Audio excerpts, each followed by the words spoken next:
ಎಲ್ಲೋ ಒಂದು ಸೈಲೆಂಟ್ ಬೇರೆ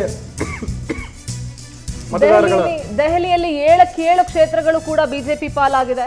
ಕೇಜ್ರಿವಾಲ್ ಪ್ರಚಾರ ಮಾಡಿದ್ರು ಕೂಡ ಯಾವುದೇ ಫಲ ಸಿಕ್ಕಿಲ್ಲ. ಅಲ್ಲಿ ಕ್ಲೀನ್ ಸ್ವೀಪ್ ಅಂತ ಹೇಳ್ಬಹುದು. ದೆಹಲಿಯಲ್ಲಿ ಜೈಲಿನಿಂದ ಬಂದು ಪ್ರಚಾರ ಮಾಡಿದ್ರು ದೆಹಲಿ ಸಿಎಂ. ಬಂದ್ರು ಮಾಡಿದ್ರು ಅದು ಅವ್ರ ಕರ್ತವ್ಯ ಮಾಡಬೇಕಾಗಿತ್ತು, ಮಾಡಿದ್ರು, ಆದ್ರೆ ಅದಕ್ಕೆ ಯಾವ ಫಲವೂ ಕೂಡ ಸಿಕ್ಕಿಲ್ಲ. 7 ಕ್ಷೇತ್ರಗಳು ಕೂಡ ಬಿಜೆಪಿ ಪಾಲಾಗಿದೆ. ಸೊ ದೆಹಲಿಯಲ್ಲಿ ಬಿಜೆಪಿ ಕ್ಲೀನ್ ಸ್ವೀಪ್ ಮಾಡಿದೆ ಅಂತ ಹೇಳ್ಬೋದು. ಹೌದು, ಯಾಕಂದ್ರೆ ದೆಹಲಿದು ಹೇಳ್ಬೇಕಂದ್ರೆ ಅವರು ದೆಹಲಿ ಮಾಡ್ಲೇನೆ ಎಲ್ಲ ಇಂಡಿಯಾ ಪೂರ್ತಿ ಮತ್ತೆ ವಿದೇಶಗಳಲ್ಲೆಲ್ಲ ಅದನ್ನೇ ಫಾಲೋ ಮಾಡ್ತಾ ಇದ್ದಾರೆ, ಪ್ರಶಂಸಿಸ್ತಾ ಇದ್ದಾರೆ ಅಂತಂದ್ರು. ಅಂದ್ರೆ ಅವ್ರಿಗೊಂದು ಏನಂತಾರೆ, ಜೈಲಿಗೆ ಓದಿದಕ್ಕೆ ಒಂದು ಬೇರೆ ತರ ಅವ್ರಿಗೆ ಲಾಭ ಸಿಗ್ಬೋದು ಅಂತ ತಿಳ್ಕೊಂಡಿದ್ರು. ಲಾಸ್ಟ್ ಟೈಮನು ಅಷ್ಟೇ ದೆಹಲಿಗೆ 7 ಭಾರತೀಯ ಜನತಾ ಪಾರ್ಟಿನೇ ಗೆದ್ದಿದ್ದಂಥದ್ದು.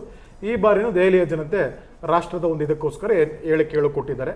ಇಲ್ಲಿ ಯಾವುದೇ ಆದಂಥ ಅವರು ಅಂದ್ರೆ ಲಿಕ್ಕರ್ ಗೇಟ್ಸ್ನಲ್ಲಿ ಆಗಿದಂಥದ್ದು ಇದನ್ನ ಅವರು ಮೋಸ ಮಾಡಿದ್ರು, ಇಡಿ ಏಜೆನ್ಸೀಸ್ ಯೂಸ್ ಮಾಡಿದ್ರು ಅನ್ನೋದು ಅದನ್ನೆಲ್ಲ ಜನ ತಿರಸ್ಕಾರ ಮಾಡಿದ್ದಾರೆ.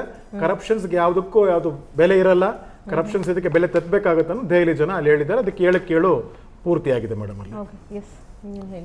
ಅಲ್ಲ, ಈಗ ದೆಹಲಿ ಚುನಾವಣೆಯಲ್ಲಿ ಹೌದು ಒಪ್ಕೊಬೇಕು, ಜನರ ಕೊಟ್ಟಿರುವಂಥ ತೀರ್ಪನ್ನು ನಾವು ಒಪ್ಪಲೇಬೇಕಾಗತ್ತೆ.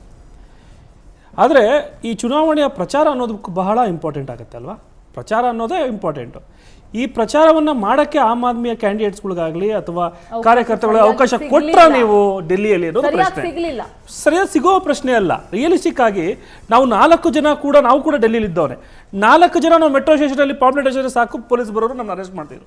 ಈ ರೀತಿಯಾದ ವಾತಾವರಣ ಇದೆ. ಆದರೂ ಜನರು ಕೊಟ್ಟಿರುವಂಥವನ್ನ ನಾವು ಒಪ್ಪಲೇಬೇಕಾಗತ್ತೆ.